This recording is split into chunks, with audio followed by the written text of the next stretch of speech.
Hi guys, it's Katie here with Life the Mundane and welcome back to my channel. So, you have a reluctant reader, a child who kind of bucks at the thought of doing their lessons in reading, or a child who's really struggling in reading and has lost that love of reading. And you want to help them. You want to help encourage them. You want some direction on what to do. Well, this video is for you. Today, we're going to talk about 5 tips that you can utilize with your reluctant reader to help build some more excitement, to bring the fun back in, and to help you go on with your lessons and continue on and persevering. So let's get started. Hi, my name is Katie and welcome to Life in the Mundane.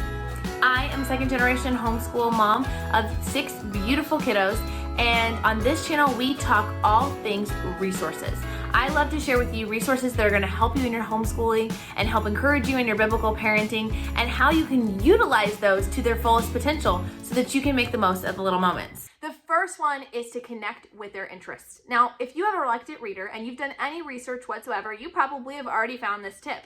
They say if your child is interested in space or in horses or in ballerinas or in monsters, to go to the library and get some books with those topics mentioned in them. Have your child read those. That is a great tip, and I do recommend doing this. But let's take this a couple of steps further.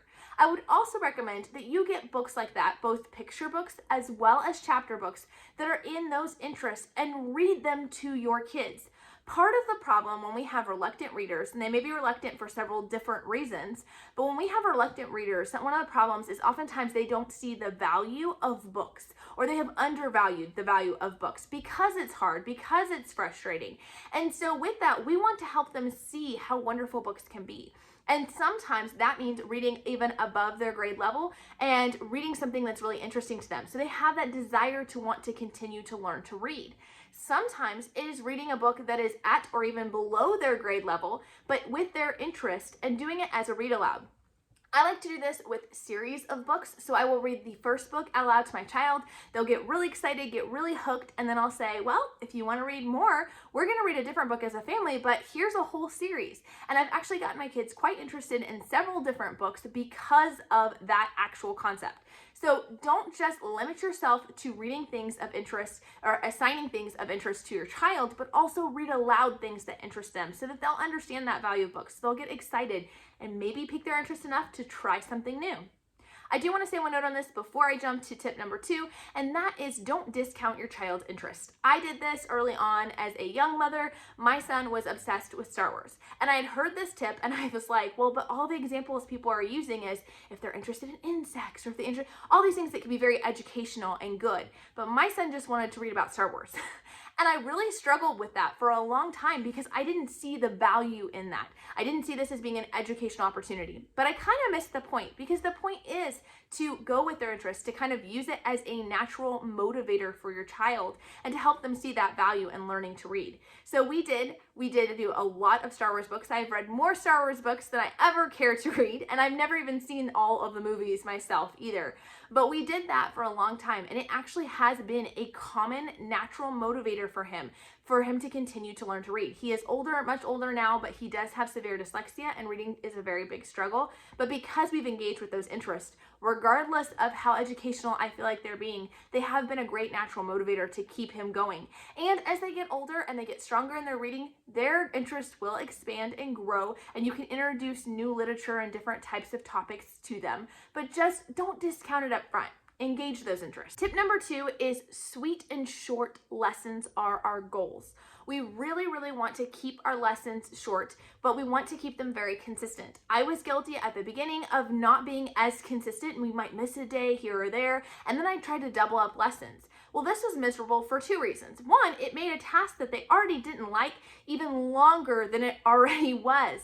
And 2, they don't retain as much. When we have struggling readers or reluctant readers, they tend to not absorb as much information when they're getting so much thrown at them. Short and consistent is really what we're going for. So I recommend setting a timer so you and your child know when a lesson will be over. If they are really young, maybe start with 5 minutes. I would work your way up to 20 minutes, but really would not exceed that 20-minute reading lesson mark when working with a reluctant reader. You're going to work on that, and as soon as that timer goes off, you're done. You stop. You don't make them finish the page. You don't make them finish the word or the sentence. Them understanding that you're going to respect that timer, and them understanding that as long as they are putting forth effort during that time, then they will be done, will really help to alleviate a lot of the fights and disagreements that can happen within reading lessons, and will help them be more willing to try in the first place.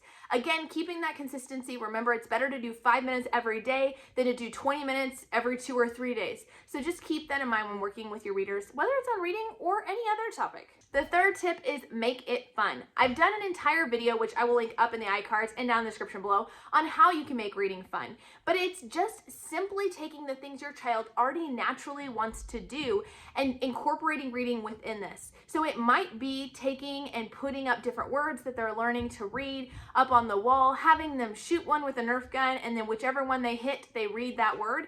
It could be things like incorporating, maybe they want to go across the monkey bars. So you're gonna have them read a few sentences or phrases, and then they can go across the monkey bars. Just using those natural motivators to make things a little more fun, changing up the location of where you're doing reading lessons can really go a long way. Number 4 is to give your child wins as much as possible. I know this can seem hard, especially if you have a struggling, reluctant reader. You can feel like there are never any wins, but there are actually a lot of things we can do to help encourage them in this process. Letting your child pick books when they are reading on their own that are actually below grade level is an easy way to do this. I'm not saying I don't ever challenge my kids. I'm not saying I wouldn't encourage them to read at grade level or above, but giving them something that's below their personal learning level will help them to work on the fluency. It will help them to work on their speed. It'll help them to work on their reading comprehension. And so giving them those resources that maybe are a little bit easy for them, but that they can finish quickly, can really help build their confidence and help build those skills that they need to get into the meatier books. Don't discount those interests. Don't discount those easier chapter books out there. I would encourage you to encourage them in that way. Another thing we have done for a couple of years now is we will record our child reading a passage in a book. We'll record them at the beginning of the year, the middle of the year, and the end of the year, reading that same passage. I don't really care how hard it is for them, or like if they struggle through the words at the beginning, it's okay because we're going to record that. I do it very nonchalant, so my kids don't usually even know they're being recorded. But then at the end of the year, I can show them that video. Even if they are not able to read everything perfectly by the end of the year, just getting to see how the fluency has improved, or just getting to see how they are doing when it comes to inflection in their voice. These things can be really encouraging for your child as well as for yourself to see, hey, we are making progress. You may also consider, if you're using a curriculum that kind of has a lot of lessons for the year, instead of your child looking at all the things they need to do, create benchmarks along the way to encourage them. Well, once we get to lesson 30, which that's the halfway point, then we get to go to the park or whatever. So kind of give those natural incentives throughout those reading lessons to help them with those struggles. Is to potentially look into assessments for your child or outside help. If it is something where they are reluctant because of their age or their development, okay, you may or may not need outside help, but sometimes reluctance in reading comes from struggling in reading, and kids can hide that quite well at times. So sometimes it's nice to get an outside assessment for maybe a tutor to look for dyslexia. We deal with a lot of dyslexia in our home, and it is okay to go out and seek those assessments, to seek that help. If you're not sure where to find that, I recommend getting on homeschool Facebook groups in your area to ask people who have they utilized in the past. And it doesn't mean that you have to take outside help, but it can help give you a better understanding of if they need additional supports to continue in reading. This also could include visiting the eye doctor to make sure that there are no vision issues that are affecting their reading as well. I do want to say that it is important anytime we have a reluctant learner at all to assess whether these things are more of a heart issue or more of a curriculum or method issue. If you are wondering about that for your child, if you are struggling and you think it might be more of a heart issue, of that hardness of heart of not wanting to do their lessons, I would definitely recommend checking out this video that I made recently on what we can do when our child is showing those signs and symptoms of a heart issue and how we can address those from a biblical perspective. Also, stay tuned and be sure to subscribe because I'm going to have a video coming out in July of some of my favorite resources for kids with dyslexia that I think you guys will find very helpful. We'll talk to you later. Bye.